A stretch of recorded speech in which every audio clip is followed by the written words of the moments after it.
What is your advice to someone who is looking at saving money to buy a home? Do you think that it's a worthwhile investment, or what are your thoughts and opinions as a first-time home buyer? It's definitely a worthwhile investment. I mean, that's why I did it in the first place. As far as saving money goes, talk to a financial expert, mainly a lender. So a good lender will know ways to save you money and how to navigate that whole thing, which mine was fantastic. I mean, completely opened my eyes to what I can do. But yeah, that's it. Having good credit will save you a lot of money. If I didn't have good credit, I would have had to put a lot more money down instead of 3%.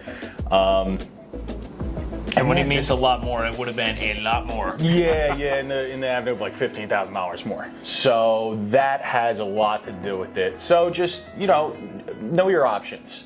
Know where you stand before going into it. Know what the end goal is. And then, I mean, speaking for myself, that's kind of the best thing I had going for me, I guess. So, just knowing my options. Building off of that, talking about options here, when is a good time when you're looking to buy a house? What time would you like to start consulting a lender, do you think? Do you think you should do it 90 days out, 6 months out, a year out? At least 6 months. As soon as you get... So I had a year, so I was basically prepped for a year before I started going into it. But yeah, have a plan at least 6 months, I would say.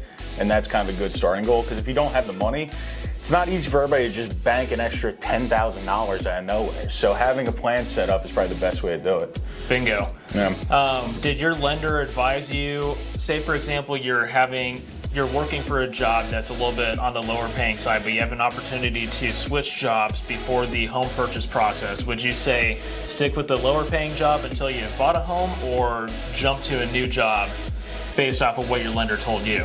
Oh, don't leave your job. Don't leave your job. Especially if you're middle. Don't buy a car. Don't leave your job. Don't rack up credit card debt. Don't do anything crazy in the process of doing it. And don't buy a couch. Don't buy a couch. Don't finance a couch. That was the big advice I got. Do not finance your furniture before you close on the house. He is totally right, guys. I can't tell you how many stories I've heard of people that buy a car the day before closing on a house, and they can't close on it because now they don't qualify for the house because their debt to income ratio is substantially higher than what it was. So follow Mark's advice. Don't do anything I wouldn't do. There you go. For more helpful real estate tips just like this, be sure to follow my page down below at AZ Realtor Jake.